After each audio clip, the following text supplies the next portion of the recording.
Welcome to my vlog. Bali, Electrolux tayo dito, top load. Bali, dito tayo ngayon sa St. Anthony, Taytay.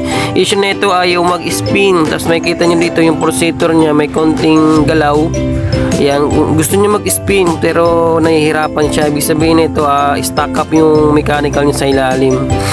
Kaya ang gagawin natin dito, magpapalit tayo ng mechanical kung tawagin ito, gearbox.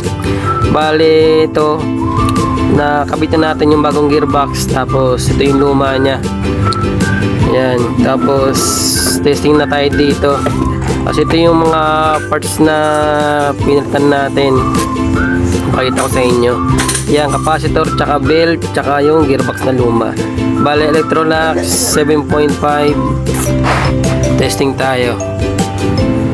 Kailangan matapos niya yung wash, drain, spin. Ibig sabihin sa tatlong na yun, function na yun, ibig sabihin goods na pag natapos na yung cycle.